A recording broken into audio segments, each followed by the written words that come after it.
Saudações pessoal, este aqui é mais um vídeo de atualização do MGS Sat. Como sempre, está na descrição do vídeo o link da atualização.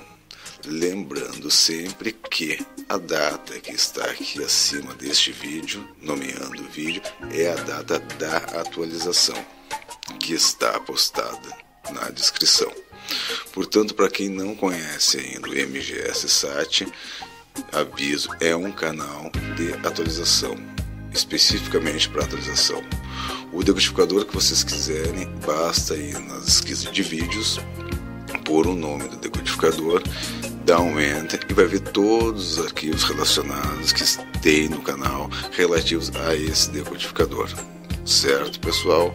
Então basta ir na descrição, clicar mostrar mais, vai visualizar o link do arquivo, lembrando sempre que a data daquela atualização ali é a data que está em cima do vídeo.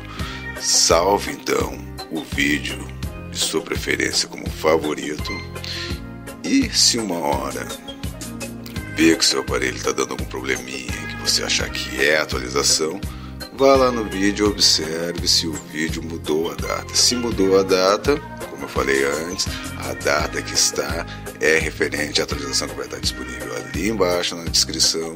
Basta clicar no mostrar mais e vai aparecer ali o linkzinho. Vídeo, observe se o vídeo mudou a data. Se mudou a data, como eu falei antes, a data que está é referente à atualização que vai estar disponível ali embaixo na descrição.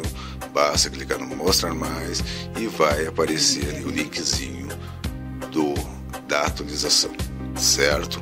Para quem não sabe atualizar o decodificador, que não faz ideia de como é e quer aprender a deixar de ter esse gasto, também embaixo na descrição vai ter dois vídeos, um parte 1 e outro parte 2, explicando primeiro como preparar o pendrive para inserir o arquivo e depois, posteriormente, dá um joinha, compartilhe com os amigos aí, e quem não está inscrito ainda, inscreva-se e salve o vídeo de sua preferência como favorito, tá bom então?